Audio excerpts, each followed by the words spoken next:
नमस्कार दोस्तों, ढोल में पोल चैनल में आप सब मित्रों का हृदय से अभिनंदन करता हूं। दोस्तों, आज हम देखेंगे कि कार्तिक पूर्णिमा का समापन है। आज अंतिम दिन है, इसे पूर्णमासी कहते हैं और कार्तिक पूर्णिमा के नाम से यह दिन मशहूर है। दोस्तों, आज भी जो है चलते चलते कार्तिक मास बहुत पुण्य के अवसर हमें दे रहा है दोस्तों, और इस पर हमें क्या करना है, क्या नहीं करना है, किस तरह से हमें क्या लाभ होना है और क्या क्या हुआ था इस दिन। तो दोस्तों, एक तो ये है कि पौराणिक कथाएं हैं, इसका जो है गंगा स्नान का अपना महत्व है। इस दिन जो है मत्स्य अवतार हुआ था विष्णु का, ऐसी बातें हैं दोस्तों। उनका जो है भजन पूजन पाठ और दान दक्षिणा चलता है। आज के दिन गंगा स्नान चलता है, सारे पाप धुल जाते हैं दोस्तों। और इस दिन जो है राक्षसों का वध किया था। तो ये त्यौहार आप जानते ही हैं, हमारे त्यौहार कहीं ना कहीं इन राक्षसों को मार करके ही इन देवताओं ने मनाए हैं दोस्तों। और ये राक्षस तो आप जानते हैं यहाँ के अनार्य थे, और ये आर्य और अनार्यों का झगड़ा था। तो जितने भी ये त्योहार हैं, सब पर कोई न कोई राक्षस मारा है। हमारे भगवान जो है, जो दयालु होने चाहिए थे, सब पर कृपा करने वाले होने चाहिए थे, जिन्होंने सब जीवों को बनाया है, ऐसा माना जाता है। लेकिन ये भगवान जो है हमेशा असुरों को मारते रहे, और उस दिन जो है फिर देवता लोग जो है त्यौहार मनाते रहे। और वही परंपराएं, वही कथा कहानियाँ आज भी प्रचलित हैं, जिनके आधार पर हमारे समाज में आज भी रोजाना 7 बार न्यौ त्योहार के क्रम में मनाए जाते रहते हैं दोस्तों। खूब जो है पैसा है जनता पर, खूब जो है फालतू समय है, और कुछ करना नहीं है। बस यही भजन पूजा करते रहो और अगले जन्म का जो इंतजाम करते रहो। बैकुंठ लोक, स्वर्ग लोक की जो है अपनी रिजर्वेशन जो है टिकटें कटाते रहो, और जो है आरक्षण पाते रहो, ये लाभ कमाते रहो। तो दोस्तों, आइए आज मैं आपको संक्षेप में ही, ज़्यादा समय नहीं लूँगा। और इसका दूसरा, आज के दिन का दूसरा जो महत्व है यह है कि हमारे महान संत गुरु नानक देव जी आज के दिन ही अवतीर्ण हुए थे दोस्तों। आज ही प्राकट्य हुआ था उनका, और वो हमारे लिए जो है बहुत ही वंदनीय है। कोट कोट हम उनके चरणों में स्पर्श करते हैं, नमन करते हैं, वंदन करते हैं दोस्तों। तो मैं उनके बारे में भी संक्षिप्त सी जानकारी आपको इस वीडियो में देने वाला हूं। आपसे अनुरोध करता हूं कि इस छोटे सी वीडियो को आप पूरा देखें, ताकि आपको हमारे जो ये तथाकथित धर्म ग्रंथ हैं, इनमें किस तरह से हमारी ये रीति रिवाज और परंपराओं को जो है मान्यता दे करके कितना जो है इनका आज भी प्रचलन जो है जारी है दोस्तों। तो देखिए, ये इसका महात्म क्या है आज के दिन का, कार्तिक पूर्णिमा का, कि ये मनोवांछित फल प्राप्ति के लिए। देखिए, कर्म का कोई मतलब नहीं है। मनोवांछित फल जो भी आपको पाना है, पुत्र प्राप्त करना है, पुत्र की नौकरी लगनी है, शादी होनी है, व्यापार में फ़ायदा ही फ़ायदा होना है, खेती जो अच्छी हरी भरी हो रही है, सबको रोज़गार मिल जाना है, बस ये करते रहो घर बैठे, तो सबके मनोवांछित फल प्राप्ति हो जाएंगे। और कुछ करने की ज़रूरत नहीं है, यही करते रहो। तो आज भी क्या करना है आपको दोस्तों, कि ये आज जो है श्रद्धालुओं के लिए कार्तिक पूर्णिमा बहुत महत्वपूर्ण दिवस है। इस दिन गंगा स्नान कीजिए और सायंकाल दीपदान दीजिए। इसी दिन भगवान विष्णु ने मत्स्य अवतार ग्रहण किया था, मछली बने थे आज के दिन। मत्स्य अवतार जो बहुत बड़ी मछली जो है समुद्र में नहीं आई थी, और फिर जो है ये मनु आदि को बचाया था प्रलय से। समुद्र सींग से बांध दिया गया था उस नाव को, और उसमें ये कुछ जो है चंद लोग बचे थे प्रलय में, उसको खींच करके ले गए थे पृथ्वी की तरफ। जो है विष्णु जी अपने सींग में बांधे, इतना बड़ा मछली का सींग कहीं नहीं होता है, लेकिन इस तरह की मत्स्य अवतार की कहानी है। तो ये जो है भगवान विष्णु तो यही काम करते रहे, कभी मछली बने, कभी घोड़ा बने, कभी जो है आपका सूकर बने, ये तमाम जो है इसी तरह से करते रहे। कभी कुछ बने, परशुराम बने, कभी राम बने, कभी कृष्ण बने, कभी बुद्ध बना दिए। तो दोस्तों, इस तरह की कहानी है। तो ये क्या करते हैं, भगवान विष्णु ने इस दिन मत्स्य अवतार ग्रहण किया था। मत्स्य अवतार की जरूरत क्या थी, मछली बनने की क्या जरूरत थी, कच्छप बनने की क्या जरूरत थी। आप तो वैसे ही परमात्मा हैं, भगवान हैं, तो ये क्यों इतना जो है कष्ट सहा कि बताइए मछली बन गए, है ना, आज के ही दिन। ये जो देखिए कितनी पक्की बात। अरे बने होंगे यार मछली, समुद्र में तमाम मछलियां हैं, तमाम मगरमच्छ है, एक से एक बड़ी शार्क मछली हैं, डॉल्फिन मछली हैं। तो अब उनको क्या सबको भगवान विष्णु माना जाए, तो फिर ये खाएंगे क्या लोग हैं। रोजाना टनों मनों तमाम जो है खाई जाती हैं, वर्ल्ड में खाई जाती हैं। तो ऐसे क्या भगवान जो अपनी रक्षा भी नहीं कर सके और सूकर बन जाए, हैं, जो दुनिया के द्वारा दुत्कारा जाता है, गंदा पशु माना जाता है, और इंसान उसे भी काट के खा जाते हैं दोस्तों। कैसे आपने भगवान विष्णु का जो अपमान किया है, कच्छप बना दिया मंदराचल के नीचे, उनकी पीठ पर मंदराचल पहाड़ को लाद दिया। कितना कष्ट किया उन्होंने। अरे भगवानों के लिए ये क्या चीज़ है, बैठे बैठे आदेश कर दो, हाथ हिला दो, बस हो गया। तो दोस्तों ये बड़ी रोचक कहानियां हैं। तो क्या किया था, मत्स्य अवतार ग्रहण किया था।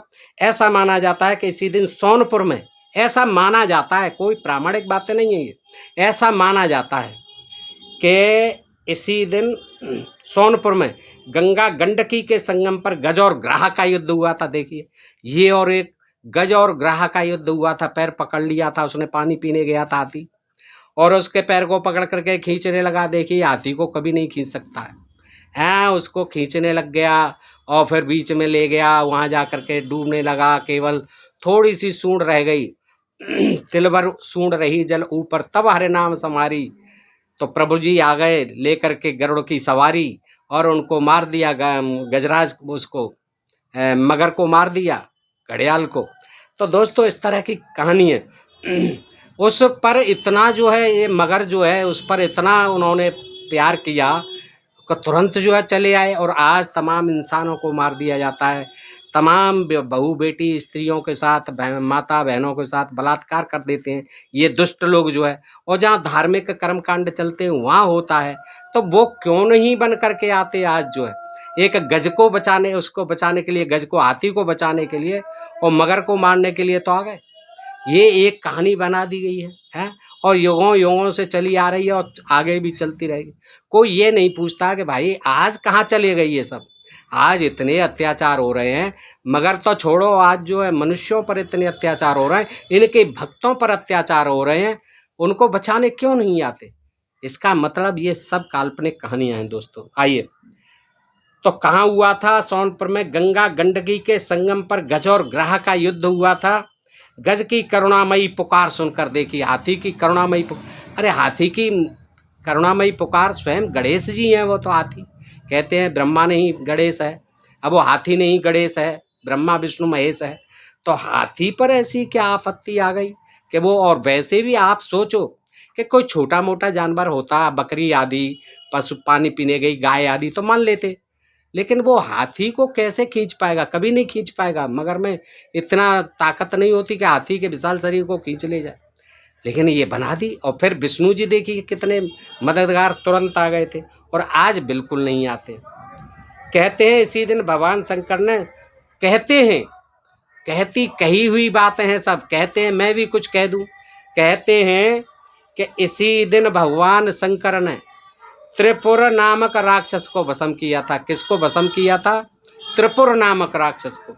अबे भाई किया होगा, त्रिपुर से कोई उनकी रंजिश रही होगी, हैं, उनको सताता होगा, परेशान करता होगा, तो उन्होंने मार दिया। तो हमारे लिए क्या कर दिया बता, सोचो दोस्त।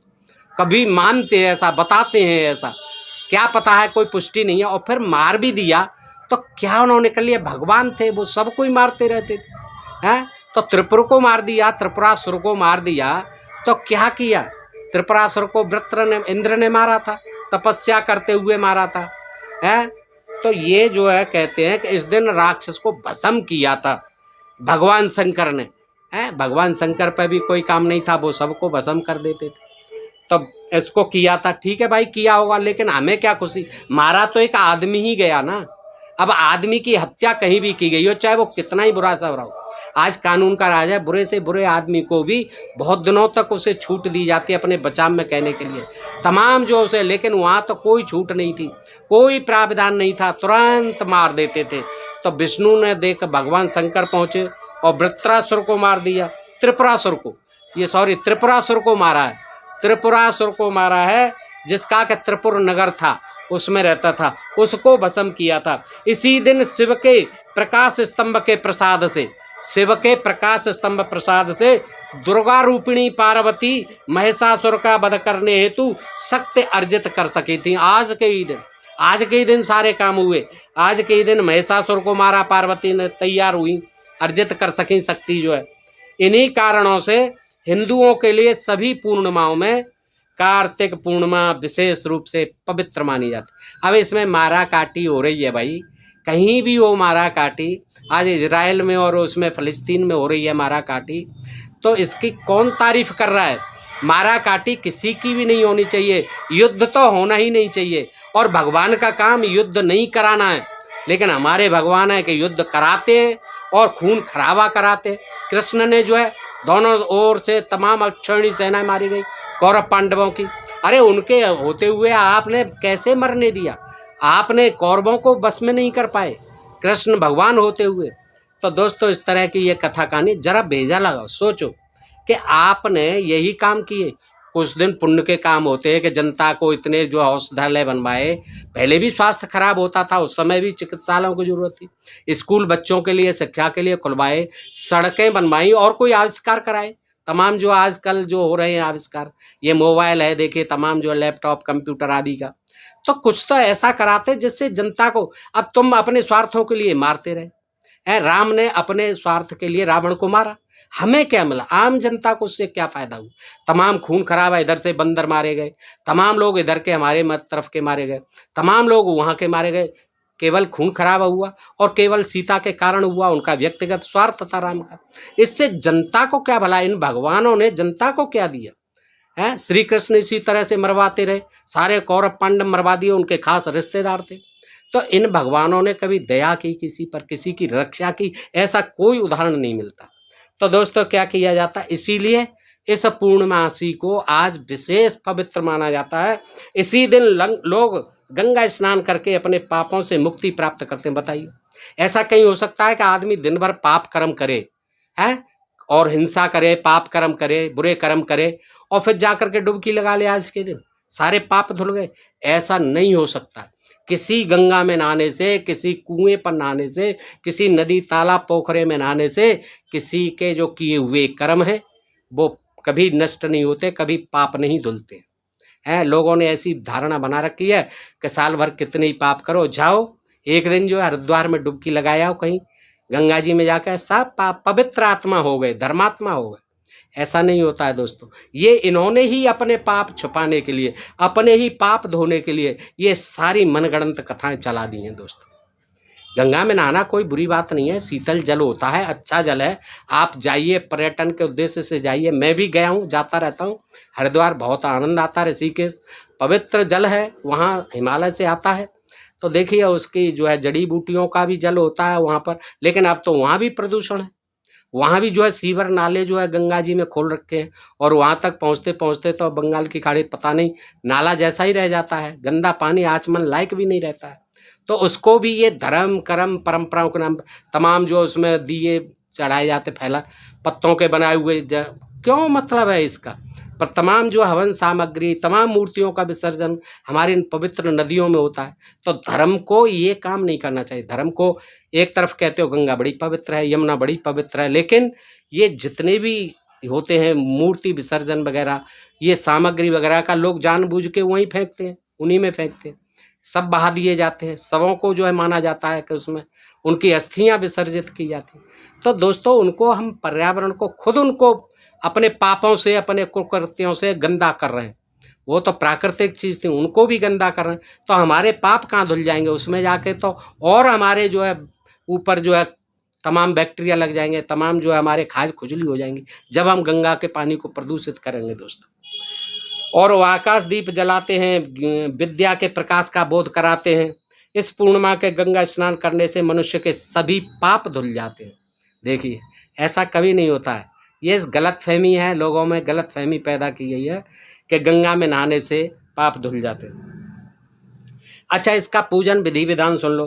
कार्तिक पूर्णिमा को क्या करना है? प्रातःकाल गंगा जी पर पहुंच जाना है और विधि विधान पूर्वक श्री सत्यनारायण भगवान की कथा सुननी है पंडितों से, और फिर उनको दान दक्षिणा तो देनी है, भोजन तो कराना ही कराना है। ठीक है, ये अपना इंतजाम जो हर त्योहार पे है इनका। सायंकाल देव मंदिरों, चौराहों, गलियों, पीपल के वृक्षों, तुलसी के पौधों के पास दीपक जलाए जाते हैं। अब बताओ, टनों तल तेल घी जल जाता है। अब जंगल में पेड़ खड़ा हुआ है, वहाँ खड़ा पीपल के पेड़ के नीचे दिया जलाने से क्या लाभ होने वाला है? आजकल तो चलो बिजली है, लेकिन कहीं कहीं जो है गांव देहात में है और शहरों में भी लोग देखा है पीपलों के वृक्षों के नीचे, वो तुलसी के पेड़ के नीचे। भाई कोई लॉजिक तो हो उसका, क्या लॉजिक है? आज बत्ती जल रही है, सब कुछ है, और एकांत में पीपल का पेड़ खड़ा हुआ है, थोड़ी देर के लिए उसके लिए प्रकाश कर दोगे ना, उससे कोई लाभ हो रही है ना कोई हानि हो रही है। पर ये इन्होंने इसी तरह से जनता को इसी में लगा रखा कि रोज इसी में तुम लगे रहो, हमारा धंधा चालू रहे और तुम मत पढ़ो, न इन चीज़ों को समझो, और तुम मूर्ख बने रहो, तुम जाहिल बने रहो, इसीलिए इसी में ही उलझे रहो। और ये बड़ी चतुराई से अपना काम करते रहते हैं दोस्तों। यही मतलब है। क्या सोचिए, पीपल के वृक्ष की जड़ में एक दीपक जलाने से क्या लाभ होगा, तुलसी के उसमें जलाने से क्या लाभ होगा, तुलसी को तो बता दिया। और तुलसी के वृंदा के केस हैं विष्णु ने, और विष्णु ने उसका जो है पतिव्रत धर्म नष्ट किया और उसको पवित्र बना दिया। उसी के साथ फिर शादी भी कर ली, शंखचूड़ को मार के उसके पति को, जो सुदामा था ब्राह्मण। तो इस तरह से, और फिर उसी के साथ शादी करते हैं। लोगों को पता ही नहीं है इसका मतलब क्या है। माना जाता है जितनी भी वनस्पति उनका कोई न कोई लाभकारी गुण होता है। इसी तरह तुलसी का भी है, इससे वायु शुद्ध होती है और तमाम औषधि जनक जो है इसके सारे फूल पत्ते आदि, जड़ आदि, तना आदि सब कुछ है, अच्छी चीज़ है। बुखार आदि में जो है इसका काढ़ा पियो, तमाम जो है रोग इससे नष्ट होते हैं। तो एंटीबायोटिक का काम करता है, हवा को शुद्ध करता है, शुद्ध ऑक्सीजन देता है, हर पौधा देता है। पीपल का पौधा भी इसीलिए पूज्य है हमारे लिए, लगाने चाहिए, उनकी रक्षा करनी चाहिए। लेकिन उनके नीचे एक छोटा सा दीपक जलाने से न पीपल को कोई लाभ होना है, न हमको कोई लाभ होना है, और ऐसा मानते हैं कि ये भगवान खुश हो रहे हैं इससे। तो दोस्तों क्या करना है फिर आपको, दिया जल गए पीपल के वृक्षों, तुलसी के पौधों के पास, फिर गंगा जी के जल में दीपदान किए जाते हैं। अब दोनों में होते हैं, उसमें तैराते हैं, उस अब वो बुझ जाता है थोड़ी देर बाद, और वो प्रदूषण तमाम जो है पत्तियों का आदि का जो दोने बनाए जाते हैं, वो क्या है, वो प्रदूषण ही फैलाने हैं उससे। बताइए गंगा जी को उसका क्या लाभ मिल रहा है? लेकिन वहाँ भी जो है तमाम तेल घी तमाम बहा दिया जाता है, क्योंकि वहाँ जो बैठे हुए उनका धंधा होता है, उनकी बिक्री होती है, और वो अंधविश्वासी लोग जो है गंगा जी में प्रदूषण करते हैं। किसी भी कर्मकांड से प्रदूषण होता है। आप प्राकृतिक चीज को अपने द्वारा कुछ भी करोगे उसमें परिवर्तन, तो उसमें निश्चित ही रूप से बदलाव आएगा, और जो विनाशकारी होगा वो प्रदूषित होगा। तो क्या करते हैं फिर आगे, स्थिति में ब्राह्मणों को दान दिया जाता है। बहुत चकाचक दान देना, ब्राह्मणों को दान देना है, भोजन भी कराना है, और बड़ों से आशीर्वाद भी लेना है। अब पुराणों में कथा क्या है इसकी, कि इसी तिथि पर शिव जी ने त्रिपुरा नामक राक्षस को मारा था। एक बार त्रिपुरा राक्षस ने प्रयागराज में 1,00,000 वर्ष तक घोर तप किया। आप सोचिए इसका जो महात्म है, उसकी कथा क्या है, कभी आपने सुनी, कभी पढ़ी नहीं पढ़ी। चले जा रहे हैं, दौड़े जा रहे हैं गंगा जी को, चलो ये करो वो करो, पाखंड में लगे हुए हैं करने में। लेकिन इसके पीछे कहानी, त्रिपुर राक्षस हुआ करता था, और त्रिपुर राक्षस ने क्या किया, इलाहाबाद में प्रयागराज में 1,00,000 वर्ष तक घोर तप किया। आप सोचिए किसी आदमी के पास इतना वक्त होता है जीने का, 100 साल से ज्यादा आदमी की उम्र नहीं है, 125 हो जाएगी, 150 हो जाएगी खींच के, वो भी बहुत ज्यादा अपवाद स्वरूप। लेकिन कभी सोचा कि कोई राक्षस वो भी 1,00,000 वर्ष तक तपस्या करता? कौन था वो? त्रिपुर। इस तप के प्रभाव से सब चराचर और देवता भयभीत। अब बताइए जिससे से तप कर रहा है आदमी, अच्छा ही कर्म तो होता है, तप में कोई परेशानी नहीं किसी को होनी चाहिए। लेकिन राक्षस जब जब तप करते थे तो इन देवताओं को परेशानी होने लग जाती थी, और फिर वो मार देते। बताओ, तपस्वी लोगों को मार दे। है शंभू को जो है राम से मरवा दिया ब्राह्मणों ने।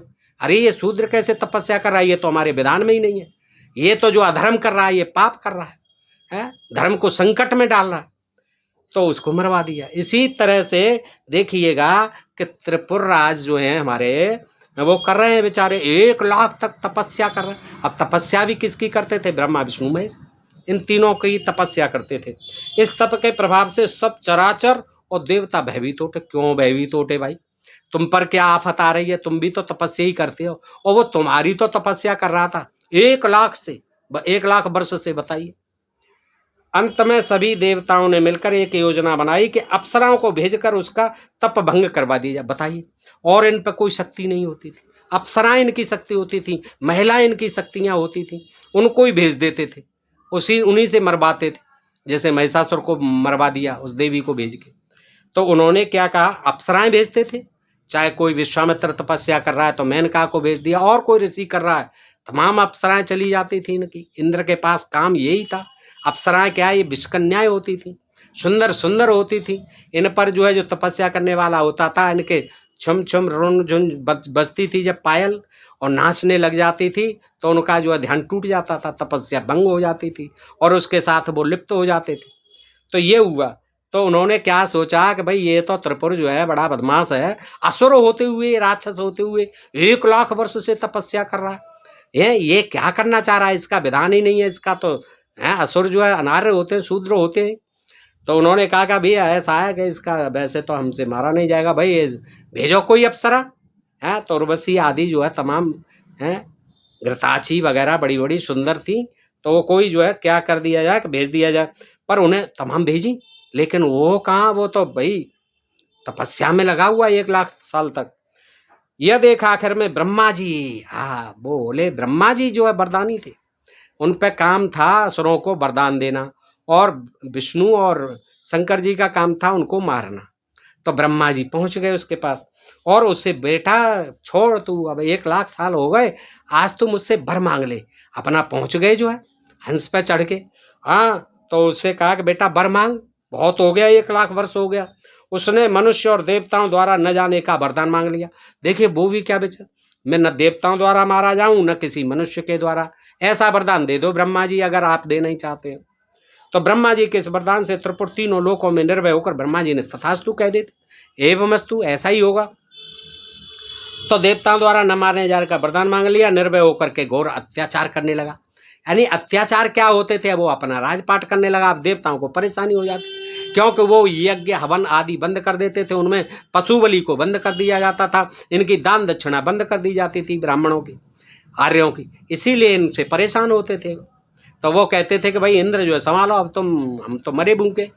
ये कहानी है दोस्तों, समझने की चीज है। तो क्या कर दिया है, देवताओं के षड्यंत्र से एक बार उसने कैलाश पर्वत पर चढ़ाई कर दी। भाई कैलाश पर्वत पर क्यों चढ़ाई कर दी, वहां क्या रखा था कैलाश पर्वत पर, वहां तो कुछ नहीं है, जंगल ही जंगल है, हिमालय पहाड़ है, बर्फ ही बर्फ है। चढ़ाई कर दी, शिव और त्रिपुर में भयंकर युद्ध हुआ। अब वहां तो शंकर जी का राज था, उन्होंने क्या देखा, जे तो आ गया यहाँ पे, वरदान दे दिया ब्रह्मा जी ने। तो क्या किया, वो भी अपने लेकर के त्रिशूल आदि तैयार हो गए, बैल पर चढ़ करके लड़ने लगे महाराज। दोनों में जो है भयंकर युद्ध हुआ। अंत में भगवान शिव ने ब्रह्मा और विष्णु की सहायता से, देखो इधर वरदान दे गया ब्रह्मा, और फिर आके मिल जाता था कि चलो अब इसको मरवाओ। शंकर जी के साथ मिल गया, विष्णु जी भी आ गए। अब देखिए इस तरह से इन देवताओं पर और कोई काम ही नहीं था, इस तरह से मारते थे। बताइए इनकी कौन सी भगवानत्व था, इसमें भगवत तत्व था, कौन सी भगवत भक्ति थी इनकी, कौन इनकी शक्ति थी भगवान की। ये तीन, एक आदमी को तीन तीन और सारे इकट्ठे हो जाते थे 33 करोड़, फिर मारते थे। इंद्र को बुला लेते थे, वो राजा था देवताओं का। तो क्या हुआ कि उसकी सहायता से उसको मारा, फिर तीनों ने, सबने मिलकर के। बताइए एक आदमी। तब से इस दिन का महत्व बढ़ गया। आहा, उसी दिन से ये महत्व बढ़ गया और आज भी महत्व बढ़ा हुआ है। ये लोगों को पता ही नहीं है, और ये जो शूद्र हैं ये सबसे ज्यादा जो अंधविश्वासी हैं, ये ज्यादा जाते हैं पाप धोने के लिए, और आज त्रिपुर का उत्सव मनाने के लिए कि आज हमारे देवता को, हमारे राक्षस राज को आज मारा था, खुश हो जाते। तो क्या होता है, ये त्रिपुरोत्सव मनाया जाता है, और इसी दिन अक्षीर दान का विशेष महत्व है। दान का तो विशेष महत्व, कोई भी दान हो। 24 उंगली के बर्तन में दूध भरकर, क्या दूध भर करके 24 उंगल का, ऐसे ऊंचा होना चाहिए ना आपके, उसमें सोने या चांदी की बनी मछली छोड़ कर दिया जाता है ब्राह्मणों। क्या, क्योंकि मत्स्यावतार हुआ था आज विष्णु का, तो मत्स्य मछली बनवाओ, किसकी, सोने की या चांदी की, और उसको उस दूध में डालो जो 24 अंगुल का बर्तन है, और ये इसको दान दोगे तो बस समझ लो आपका कल्याण हो गया। स्वर्गलोक की, वैकुंठ लोक की जो है सीट पक्की हो गई, रिजर्वेशन हो गया। काशी में यह तिथि, काशी में यह तिथि आज के दिन को, कार्तिक पूर्णिमा को क्या कहते हैं, देव दीपावली महोत्सव। इसको क्या कहते हैं, इसका दूसरा नाम है देव दीपावली महोत्सव। कहाँ कहते हैं, काशी में। काशी में ये दीप देवावली महोत्सव के रूप में आज का दिन मनाया जाता है दोस्तों। ये तो मैंने आपको यहाँ से बता दी। अब आते हैं गुरु नानक देव जी के ऊपर दोस्तों। संक्षेप में गुरु नानक देव जी के बारे में भी मैं आपको बताना चाहता हूँ। आइए दोस्तों, सिख धर्म में गुरु पर्व का बहुत महत्व, इसे गुरु पर्व कहा जाता है। हर साल कार्तिक मास की पूर्णिमा तिथि के दिन गुरु नानक जयंती मनाते हैं हम लोग। नानक साहिब का जन्म 15 अप्रैल 1469 में पंजाब के तलवंडी में हुआ था। गुरु नानक देव ने लोगों को कुछ ऐसी शिक्षाएं दी थीं जो सही राह पर चलने का मार्ग दिखाती हैं। कार्तिक पूर्णिमा के दिन गुरु नानक जयंती प्रतिवर्ष मनाई जाती है और आज अब की बार जो है 2023 में ये आज मनाई जा रही है दोस्तों, यानी 27 नवंबर को मनाई जा रही है। और हर साल कार्तिक मास की पूर्णिमा तिथि के दिन गुरु नानक जयंती मनाने के दिन तमाम जो है सभाएं आयोजित होती हैं जगह जगह, और गुरु नानक देव के द्वारा दी गई शिक्षाओं के बारे में बताया जाता है और गुरु ग्रंथ साहिब का पाठ किया जाता है। गुरुद्वारों में आज के पूरे दिन सेवा और भक्ति का संगम चलता है दोस्तों। तमाम लंगर आदि तमाम सेवा भक्ति के कार्यक्रम चलते हैं। इस मौके पर आपको बताते हैं गुरु नानक देव जी द्वारा दिए गए जीवन के संदेशों और शिक्षाओं के बारे में। दोस्तों, क्या थी गुरु नानक देव जी की शिक्षाएं? दोस्तों, आज भी गुरु नानक देव की शिक्षाएं सही रास्ते पर चलने के लिए लोगों को प्रेरित करती हैं। उनके अनुयायी उन्हें नानक और नानक देव, बाबा नानक और नानक साह जैसे तमाम नामों से संबोधित करते हैं। इस दिन प्रातः प्रभात फेरी निकाली जाती है और गुरुद्वारों में कीर्तन व लंगर का आयोजन किया जाता है। सिख धर्म के लोग इस दिन को एक उत्सव की तरह मनाते हैं। गुरु नानक जी ने अपने उपदेशों से लोगों को जीवन की सही राह दिखाई। अब देखिए दोस्तों, हम संक्षेप में ही गुरु जी की 10 शिक्षाएं जान लेते हैं। क्या था? पहला था उनका परम पिता परमेश्वर एक है। गुरु नानक देव कहते थे इतने देवी देवताओं की कोई ज़रूरत नहीं है, हम सबका परमात्मा, सबका मालिक एक है, एक ही हमारा परमेश्वर है। यानी वो एकेश्वरवाद पर बहुत जोर देते थे। उनका कहना था कि इन तमाम देवी देवताओं की, तमाम भगवानों की कोई ज़रूरत नहीं है, हमारा एक ही परमपिता है, एक ही हमारा परमेश्वर है। दूसरा था हमेशा एक ईश्वर की साधना में मन लगाओ, ज़्यादा इधर उधर मत भागो, यहाँ भाग वहाँ भाग, इस देवता को पूज उस देवता को पूज, इस तीर्थ में जाओ उस तीर्थ में। उनका कहना था कि हमारा चूंक परमपिता परमेश्वर एक है तो हमें उसी की साधना में, उसी एक ही ईश्वर की साधना में मन लगाना चाहिए। तीसरी शिक्षा थी कि दुनिया की हर जगह और हर प्राणी में ईश्वर मौजूद है। कहते हैं ना, कण कण में मौजूद है भगवान। तो वही नीति थी उनका, वही विधान था, वही उपदेश था, वही शिक्षा थी। ऐसा उनका मत था कि दुनिया की हर जगह में, ऐसी कोई जगह नहीं है, ऐसा कोई कोना नहीं है दुनिया का, और ऐसा कोई जीव नहीं है इस धरती पर जिसमें कि ईश्वर का वास नहीं हो। इसलिए ये भ्रांति मत फैलाओ कि उन पत्थरों में या उन देवी देवताओं में या उस जगह जो है जड़ वस्तुओं में भगवान नहीं होता। हर जीव में जिसमें जीवन है, एक कोशिका से लेकर के विशाल जानवरों तक, विशाल प्राणियों तक, मनुष्यों तक, सब में एक ही ईश्वर का वास है। इसलिए किसी को मत सताओ, किसी की हिंसा मत करो, किसी के प्रति जो है निर्दयता मन दिखाओ। इसलिए क्योंकि उसमें भी भगवान बैठा हुआ है, सब में व्याप्त है, एक ही परमेश्वर। कोई ऊंचा नहीं है, कोई नीचा नहीं है, एक परमेश्वर की संतान है सब। चौथा था ईश्वर की भक्ति में लीन लोगों को किसी का डर नहीं सताता। बिल्कुल, जो ईश्वर की भक्ति करते हैं वो सदमार्ग पर चलते हैं, बड़ा शांति का मार्ग होता है उनका, तो दूसरों के कल्याण का मार्ग होता है। उन्हें फिर किसी से डरने की कोई आवश्यकता नहीं होती। पांचवा था ईमानदारी और मेहनत से पेट भरना चाहिए। श्रम की महत्ता को वो समझते थे। वो कहते थे श्रम एव जयते, श्रम ही करो। ये नहीं है कि ये ढोंग और पाखंड और बैठे बैठे तप और दान ये सब लेते रहो, कुछ नहीं होता है। बगैर करे निकम्मा और आलसी व्यक्ति कुछ प्राप्त नहीं कर सकता है। जो दूसरों पर आश्रित है, जो परजीवी है, वो कभी जीवन में सफल नहीं हो सकता, कभी जीवन में सुख नहीं पा सकता। वो थोड़े टाइम के लिए तो मांग मूंग के अपना जो है दान दक्षिणा से काम चला सकता है, लेकिन जब तक परिश्रम नहीं करेगा, जब तक कुछ अच्छा नहीं करेगा जो जी जान से, तब तक उसे कुछ भी सुख सुविधा या उसका जीवन सफल नहीं हो सकता है। तो क्या कहते हैं कि हमको सबको ईमानदारी से, न कि भ्रष्टाचार से, ईमानदारी से पेट भरना है हमें, और मेहनत से पेट भरना है, मेहनत से पेट भरना है। देखिए, साधु संतों का यही उपदेश होता था। कबीर ने भी यही कहा कि साईं इतना दीजिए जा मैं कुटुंब समाए, मैं भी भूखा न रहूं कोई साधु न भूखा जाए, यानी कोई भूखा आदमी दरवाजे पर आ जाए वो भी भूखा नहीं जाए। आज की तरह नहीं है कि 7 पीढ़ियों तक जो है रोजाना छापे पड़ रहे हैं, ईडी के सीबीआई के जोड़ते चले जा रहे हैं, और वो लोग जोड़ते चले जा रहे हैं जिनको हमने अपनी सत्ता सौंपी है, जिनने हमने अपना जीवन सौंपा है पूरे देश ने, और वो लोग जो है ये पाप कर्म कर रहे हैं, संलिप्त हो रहे हैं भ्रष्टाचार में। बड़े बड़े राजनेता, तमाम मंत्री संतरी, दोस्तों देखिए किस तरह से जो है, तो ये मेहनत की कमाई नहीं है। नानक देव जी कहते थे कि मेहनत से करके खाइए आप, क्योंकि ये भगवान ने आपको हाथ दिए। किसी दूसरे का छीन के, झपट के, बेईमानी से, लूट खसोट से, भ्रष्टाचार से, अनैतिक रूप से कोई पैसा, किसी का एक पैसा मत लीजिए। अगर ऐसी शिक्षाओं को लोग मानने लग जाएं तो फिर जो है ये देश का, इस प्रत्येक मनुष्य का, इस समाज का उद्धार हो जाए दोस्तों। छठवां कहते थे कि बुरा कार्य करने के बारे में न सोचें और न ही किसी को सताएं। सोचना ही नहीं है, बुरा किसी का करना तो बहुत दूर की बात है, किसी का बुरा करें हम, सोचना भी नहीं है। नानक देव जी महाराज कहते हैं कि बुरा कार्य करने के बारे में, यानी ऐसा बुरा कार्य क्या होता है जिससे दूसरे का अहित होता है, दूसरे का नुकसान होता है, ऐसा कार्य करना तो दूर, हमें सोचना भी नहीं चाहिए, और ना ही किसी को हमें सताना। देखिए ये थी संतों की, ये भगवान थे, इन्होंने ज्ञान दिया। इनकी कोई नहीं मानता है कि ये देवता थे या भगवान थे।